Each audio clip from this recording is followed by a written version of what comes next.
JD Vance and the State Department have just called out two-tier policing in the UK, and the left is absolutely having a meltdown and is so retarded. I'm sorry to say, there is no other word to describe their reaction. Seriously. Before I actually read you JD Vance's tweet, just have a look at this. This is two-tier Kia after George Floyd's death. Have a listen. Can I start by expressing shock and anger at the death of George Floyd? Oh. This has shone a light on racism and hatred experienced by many in the US and beyond. I'm surprised the Prime Minister hasn't said anything about this yet, but I do hope that next time he speaks to President Trump, he will convey to him the UK's abhorrence about his response to the events. Virtue signaling, interference, whatever you want to call it, but the left didn't see anything wrong with that at that time. Let me show you Shabana Mahmood. Many constituents have been in touch with me regarding protests across the United States after the murder of George Floyd. I share their anger at this unspeakable outrage. You can read my letter to constituents here. No, thank you. This is David Lemmy. Listen to this. Oh my goodness. Every time they virtue signal anyone, they just don't realize that it's going to come back and bite them in the backside. Listen to him. George Floyd looked like me. He could have been me. That's why his death reverberated around the world. People said none of us can breathe when we still face the issues of structural racism in our lives every day. That's why George Floyd's death sparked a global movement stretching from Minneapolis to Manchester to Mile End. Black and white people coming together to say Black Lives Matter. Isn't that nice? Isn't that nice, guys? Virtue signaling, you know, like some of us, I also thought, okay, you know what, fair enough. But I never liked the slogan Black Lives Matter. I was like, all lives matter. Like, what kind of a world are we trying to create? And because of that movement, they overcorrected any racism there was. I don't think there was. I really don't think there was. I am not a white person. And I have said it before. I have never, at least in Australia, which is supposed to be the most racist country, I have never experienced racism. I'm not saying that there is no racism. I'm sure there is. But I never experienced racism. So you can't invalidate my lived experience. So shut up. Look at this. So that was how British lefty politicians reacted. Look at how British lefty protesters reacted. Like, again, George Floyd happened in America. It's an American thing, okay? We shouldn't be discussing American politics being non-Americans. That's the premise, okay? Have a listen. Have a look at this. Look at this. These lefty protesters, they were tearing down statues. They were tearing down old statues of people from Victorian England and branding them as racists. And I think they threw this statue in the river or something. Okay, so the reason why I told you this is because now, as you know, Henry Nowak was murdered because he was white. And to make matters worse, the police that attended did not believe him, even though he was stabbed multiple times. He was drowning in the pool of his own blood. They found a pint of blood in his lungs. He couldn't even speak. And they put a brown man's word over Henry Nowak's visible injuries. So clearly, I've been saying this for a very long time, long before Henry Nowak's thing. I've been saying that our police forces have been indoctrinated with woke training manuals. And it is coming out. A lot of people have come out. Some insider people from various police forces have come down and they've said that they've been indoctrinated with these racist training modules, and they're told how to they're being brainwashed with ideas that there is a thing like white privilege. You need to treat people of different races differently because everyone has a different journey. So what kind of a world is it going to create? It's going to create a world where there will be discrimination in the police's behavior, the way they conduct their investigations. So JD Vance said this, yeah? You saw this is how lefty British politicians reacted to George Floyd's death. So you'd say, well, JD Vance, being an American, might have something to say about Henry Novak's death. So this is what he said. Henry Novak died the same way a civilization dies, abandoned, handcuffed by authorities who neither trusted nor cared for him, and accused of hate crimes he did not commit. His murder is as tragic as it is enraging. He should still be alive today, and he would be if the last few generations of European elites had stood their ground against the politics of self-hatred and the mass invasion of migrants, many of whom despite the West and the people who love it. By the way, more information is coming out about that guy, Henry Digwa. Yeah, Vikram Digwa, the murderer of Henry Nowak. And he's not a person of good character. His fellow students from his school, high school or college or whatever, wherever he was, have come out and they have said that he used to bring weapons to his school. He used to terrorize other kids. He was a thug, and it was only a matter of time when he would do something. And look, here we are. Henry was far from the first to so needlessly lose his life, and I fear he won't be the last. Yes, unless things drastically change. Each time a life like his is lost, the proper response, the only response, is righteous anger. This is a key word, righteous anger. You'll understand that afterwards, because you can't tell us don't be angry, because every time when someone says angry, they say, oh, are you insinuating violence? Are you inciting violence? No, that's why righteous anger is a correct term, because I'm angry, but I'm not going to take matters into my own hands. I'm not going to encourage violence or incite violence or incite other people to break the law. One of the most important things the Trump administration has proven to the world is that stopping the flow of mass migration and defending national sovereignty is a matter of political will and leadership. Anything else is an excuse. It is because we love the West that we want to preserve it. Isn't that amazing, God? We need to use it. See, he's an American. He's an American vice president. But it's bigger than just individual countries like America or Britain or Australia. I've been saying this for a very long time. This is why I say there's a new identity emerging, which is built on Western patriotism. That's why I have created a Telegram group. The link is in the description. Join that, where Western patriots from all over the Western world come in and they share their thoughts. And it is important. We are, as I said, it is bigger than America or Australia or England or whatever. It is about preserving Western civilization. That's what it is all about. We love our civilization. We love our country. We love our children. And nobody should ever die the way that Henry Nowak died. May God comfort those who loved him, and may God rest his soul. So as soon as he said it, you guessed it right, there is an absolute torrent of hypocrisy, abuse, meltdown from the other side. Look at this. Look at this. David Lammy is being put in his place. Have a listen to this pathetic response.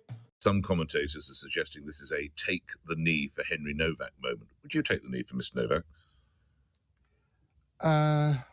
Look at this. Well, I think to honour what that was family... a yes or no, Mr. Lammy? Would you take the knee for Henry Novak? I think no, because, look, I don't think that the family are asking for symbolism. They're asking for genuine common sense policing, and for them, they want to see a reduction in knife crime, and of course they're concerned about some of the policing that they saw on this occasion. So you agree, taking the knee is mere symbolism, isn't it, really? It was a bit of a charade at times.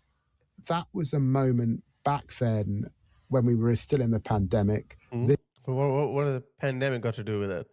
Are you taking the knee for the pandemic, or you're taking the knee to make a political point?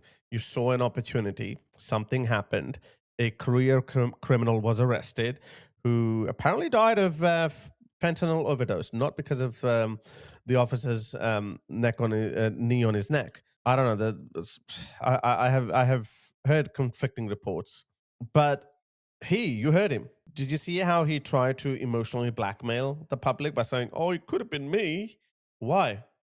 Are you a druggie? Are you a junkie? Most people who don't break the law, they never even get to see a police officer. The only interaction I have with the police is when I see a highway patrol car. That's it. I want to go to the cops. They don't come to my house. Fingers crossed. But I do think it might happen at some point, because Anthony Albanese is trying to turn Australia into a police state. But anyway, It's not going to be over a violent crime. Why do you think it could be you? No. So, but again, this is the language they use. But look at him now. It's like, no, it was a different time. No, it was barely 4 years ago, 5 years ago, 6 years ago, actually. This is today. This is this particular incident in our country that's heartrending, and my heart goes out to this family, and my determination is to do all we can to reduce knife crime in this country. He's lying. He's lying. There is his article. Let me show you his article, what he said. He actually said that, look at this, police may not always need to treat people of different racial origins equally. The Justice Secretary suggested there could be cultural circumstances in which police officers might treat someone from an ethnic minority differently. This is exactly what they mean by diversity, not equality, diversity, equity. You know what that means? It's such a sinister word. On paper, it looks very nice and compassionate that different people have different needs. Therefore, you got to help them out equally. So, for example, this is the example they use. They say, if I am an able-bodied man with both hands, I can go out and seek work and I can succeed. I have an unfair advantage over someone, let's say, who has an arm missing or two arms missing. So he shouldn't be given the same opportunities as me because I have a head start in life. I have two arms, he doesn't. So you might think, oh, okay, that's not bad. But then they extend that to other cultures. They say if you're a white person in England or in Western white countries, then you have an unfair advantage because the system was built by white people. You have inheritance, you have generational wealth, all the systems that exist, they are created by white people for white people. Therefore, if an immigrant comes in from sub-Saharan Africa, he can barely speak English. He's not going to be able to find a good job or whatnot. So therefore, you should give him a little extra push. He needs more resources. This is the reason why British homeless people, and now it's happening in Australia, they're sleeping on the streets. Our homelessness is growing because of inflation and falling economy, because that's what lefties do. And then on top of that, if you are a homeless person and you are a recent migrant or from a different cultural background, then you have a different priority list. I know a lot of people. Actually, Nuria Khan has told me this because she worked in a women refuge center. She's telling me that brown women who get assaulted by their husbands and they're running away from them, they immediately get a place somewhere in women's shelter or a separate house or something. But if a white woman comes, they have a different list for that. Do you see what I mean by that? Even though when you think about it, a white woman or a brown woman, they're both on similar circumstances and they should be treated equally. A white woman should not be punished just because she is white, but that's not how it works. This is what he means here. Police can't always treat races equally. And this is the reason, guys, why Henry Nowak was treated differently. They have actually released a full I think 16 minute long phone call that Henry Nowak, Vikram's, the murderer's brother, made to 999 or to the police. They have heavily edited that phone call because at that time they were trying to prove that, hey, look, it's got nothing to do with race. We didn't treat anyone differently, and it was a heavily edited phone call. But now that we know that people are not buying it, people are saying that, there was a discriminatory treatment and Henry Nowak shouldn't have died. So the police, Southampton police or whatever that police is called, they are now trying to throw the murderer's family under the bus. And they're saying, we were misled by that person. We know you were misled by that person and his family. The question is, why were your police officers more inclined to believing him? Believing a brown family over someone who can't even stand up? That is a major flaw in the way our police forces are trained. So have a look at this. Now look at these people. So JD Vance and the State Department have commented on Henry Nowak's death. Look at this. Look at these shameless cretins. They're saying, we don't interfere in your politics. You shouldn't interfere in our politics either. Oh, really? You guys maximized George Floyd's death to the nth degree, and now you're saying that they can't do it. I reckon Trump should post about it too. We all should post about it. Well, we live in a globalized world. This is what you wanted, didn't you? Isn't that amazing? They are all for globalism. We're all one people and whatnot. And now that we have a globalist, Western patriotic identity emerging, whether you're in Australia or Britain or Canada or America, we all have a similar viewpoint vis-a-vis Henry Nowak's death. But now they don't like globalism. Now they want to be isolationists. Pathetic. Have a listen. Whoever takes on the Farage phenomenon, because it is one, has to be more muscular, more ready, more verbally equipped as a politician, more politically equipped as a politician in order to do it. That seems to be the bottom line here. He is, and he's also saying they also need to back it up with policy. So something else that he said in this interview is he's extremely concerned by the actions of both the Trump administration and Elon Musk in what he describes as a consistent interference in our domestic politics. We've seen the Trump administration, the State Department, tweeting what they've tweeted about, again, so-called two-tier policing and so on, getting involved in UK politics. But what a shameless people. Do they, like, when I say something and I feel like, oh, hang on a second, that might be a bit hypocritical, Harris, because you've done the opposite, I will immediately revisit my position, because obviously everything is out in the open for the world to see. The last thing I want is people to do this to me. Look at this, Shabana Mahmood, look at this. Many constituents have been in touch with me regarding protests across the United States after the murder of George Floyd. Yeah, so she's clearly commenting on a domestic issue in America. And here she is saying the scenes this evening in Portswood are completely unacceptable. The Nowak family made a powerful call to us all yesterday to not let Henry's death to be used to create further division, hatred, or tension. By the way, this was just a standard statement that they included, the Nowak family, because Henry Nowak's sister has been constantly retweeting or posting people like us, right-wing voices. There can be no justification for hijacking this tragedy to stir up violence and disorder. Those responsible can expect to face the full force of the law. They love to use this threat. I thank the police who have tonight shown great bravery and calm in the face of disgraceful violence directed at them.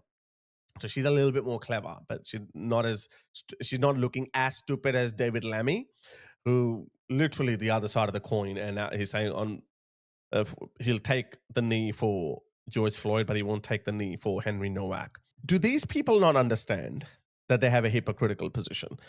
There should be alarm bells ringing in his mind that, ding, ding, I must reframe this differently, because the right wing is presenting this as the flip side of George Floyd, the other side of the coin vis-a-vis George Floyd's incident. Streeting is saying that, I think his exact phrase was that Musk needs to bugger off, and that the Trump administration, he thinks he would be saying to them, look, he as a former government minister and certainly as a potential prime minister would not give a running commentary on American politics. My word, but you did. Plenty to say, and I'm sure he, like all British politicians, have plenty to think. But as a general rule, government ministers don't comment on the domestic politics of the United States. And he's saying, I think most people across the political spectrum would agree with this, at least certainly in the Labour Party anyway. He's saying that is something that the UK government ought to communicate to the Trump administration, that we don't comment on your politics. You know what, lads? Maybe you shouldn't comment on ours. Okay, so let me steelman their position. So they're hiding behind the fact that when i.e. when Shabana Mahmood and David Lammy and Keir Starmer, when they were giving their running commentary on George Floyd's incident, then they were not in power. Okay, all right, let's take that point on board. Now let's listen to two-tier Keir again. If that were true, so this is clearly a dishonest position, because look at this. He's asking the then Prime Minister Boris Johnson to comment on George Floyd. Yet, but I do. Look at this. I'm surprised the Prime Minister hasn't said anything about this yet, but I do hope that next time he speaks to President Trump, he will convey to him the UK's abhorrence about his response to the events. So was two-tier Keir lying at that time? Was two-tier Keir... Well, how does he explain that? I don't know. So again, they can come up with any excuse they want. We know who they are. Everything you look at, they have shifted the Overton window and it has blown up in their faces. Whatever that is, whether that's BLM, whether that's DEI, whether that's whether that's transgender nonsense, whatever that is, they have changed the rules of the game. And then when those rules are applied on them, they cry. Look at this. Let me end this with this retarded tweet by Ed Davey, the leader of Lib Dems. And he's also taken a lot of contradictory positions. He also was the biggest cheerleader of BLM. We all need to resist attempts like this to politicize Henry Novak's death. You politicize George Floyd's death and divide our country. Your country is already divided, and the people you represent are an ever-shrinking minority. Whether they come from MAGA politicians like Vance or their cronies here in the UK, doesn't matter, son. You're gone. Look at this. This is what the State Department said. Ideological conditioning and two-tiered policing are glaring symptoms of civilizational decline. It is a civilizational issue, guys. We love the UK. I love the UK. I want the UK, Canada, America, Australia, New Zealand, all, at least the Anglosphere countries, to do well. I don't want these countries to decline. We are suffering from an internal disease called multiculturalism, and that is destroying the Western way of life. It is destroying Western civilization. It's becoming more and more clearer, and I don't think they can even police it. They can't tell us that we can't talk in these terms. Western civilization is under a direct threat. There is a side which is more aligned with the enemies of the West, and there is a side which is standing up for Western civilization, and I think you know which one is which.